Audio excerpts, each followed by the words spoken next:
عقل مند کون ہے؟ پیسہ کما لینا، بڑے کاروبار بنا لینا؟ نہیں نہیں نہیں، عقل مند کون ہے؟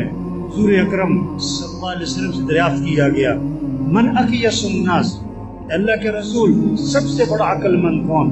ومن احزم الناس یا رسول اللہ، سب سے زیادہ عاقبت اندیش آدمی، سمجھدار آدمی کون ہے؟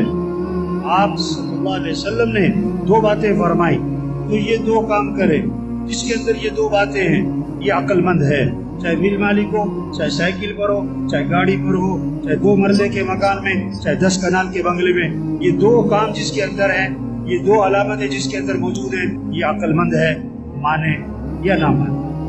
کیا؟ اکثرهم ذکرا للموت واکثرهم استعدادا اولئک الاکیاس ذهبوا بشرف الدنیا وکرامت الآخرہ۔ جو موت کو کثرت سے یاد رکھے، جو موت کو کثرت سے یاد رکھے کہ مر جانا، یہ دنیا چھوٹ جانا، یہ گھر چھوٹ جانا، یہ کپڑے اتارے جائیں گے، نہ اترے تو کینچی چلے گی، کینچی چلے گی، یہ گھر چھوٹ جانے، چاہے 10 لاکھ کا مکان، چاہے 10 کروڑ کا بنگلہ، یہاں سے جنازہ اٹھ جانا ہے، جو موت کو یاد رکھے۔ دوسرا، جو موت کی تیاری کرے، کثرت سے موت کی تیاری کرے، ان اعمال میں لگے جو قبر میں کام آئے، جو قیامت میں کام آئے، جو آخرت میں کام آئے۔ یہ دنیا، یہ پیسہ، یہ نہیں قبر میں کام آئے، اور جس میں قبر میں کام آنا ہے، قیامت میں کام آنا ہے، آخرت میں کام آنا ہے، اس پہ زور نہیں لگ رہا، اس پہ زور نہیں لگ رہا۔ نماز پڑھ لی، نہ پڑھی، قرآن پڑھ لیا، نہ پڑھا۔ عقل مند کون ہے؟ جو اللہ کو راضی کرے۔ عقل مند کون ہے؟ جو آخرت کی تیاری کرے۔ عقل مند کون ہے؟ جو اپنے اعمال کو اچھا بنائے، اس حال میں مرے کہ اللہ اس سے راضی ہو، اس حال میں مرے کہ کسی کا کچھ دینا نہ ہو، نمازیں پوری ہوں، روزے پورے ہوں، زکوٰۃ دی ہوئی ہوں، حج فرض تھا تو حج کیا ہوا۔ کتنے لوگ ہیں حج فرض ہے نہیں کر رہے؟ توبہ کرو، جس پر حج فرض ہے حج ادا کرو، زکوٰۃ فرض ہے زکوٰۃ دو۔ کہیں نہیں آئے گی آپ کے نام کہ میاں صاحب زکوٰۃ نکالا کرو، یہ بالوں کا سفید ہونا پیغام ہے۔ زکوٰۃ دو، کسی کا مال مت دباؤ، کسی کا مال مت دباؤ، گھر بکتا ہے بیچ دو، فیکٹری بکتی ہے بیچ دو، گاڑی بکتی ہے بیچ دو، اس حال میں مرنا کہ کسی کا کچھ دینا نہ۔ ایک پیغام ہے، تیاری کرو، توبہ کرو، اپنے معاملات کو صاف ستھرا کرو، اپنے معاملات کو صاف ستھرا کرو۔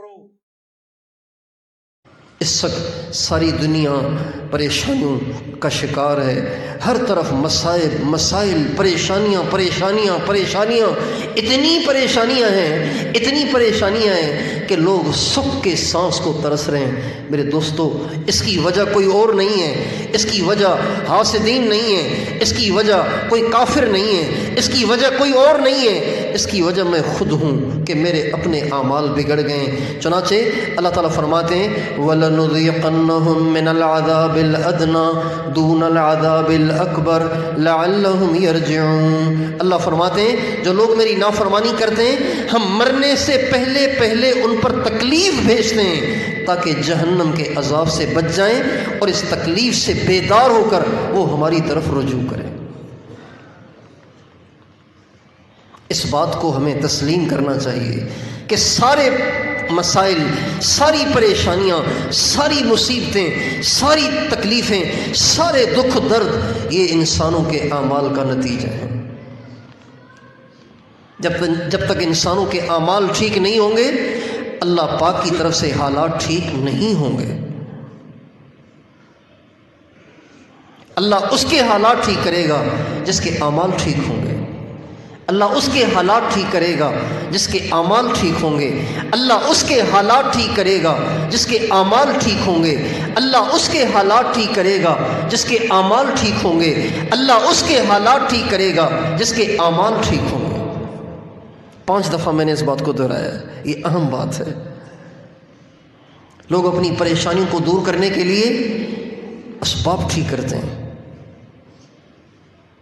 کہتے ہیں اکیلا کمانے والا ہوں، کام نہیں چل رہا، بیوی کو بھی کمانے پہ لگا دیا، اب بھی کام نہیں چل رہا، بچیوں کو بھی کمانے پہ لگا دیا، اب بھی کام نہیں چل رہا، بچوں کو بھی کمانے پہ لگا دیا۔ کیوں بھائی؟ اتنے سارے سالوں کے کمانے کی کیا ضرورت پڑ رہی ہے؟ کہ جی کیا کریں، پریشانیاں ختم ہی نہیں ہو رہی۔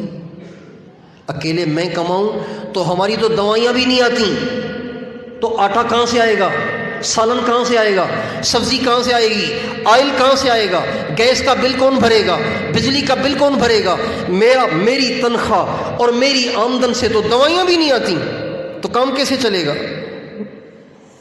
لہٰذا ہم اسباب کے راستے ڈھونڈتے ہیں، اسباب کے راستے تلاش کرتے ہیں اور اپنے حالات کو ٹھیک کرنا چاہتے ہیں۔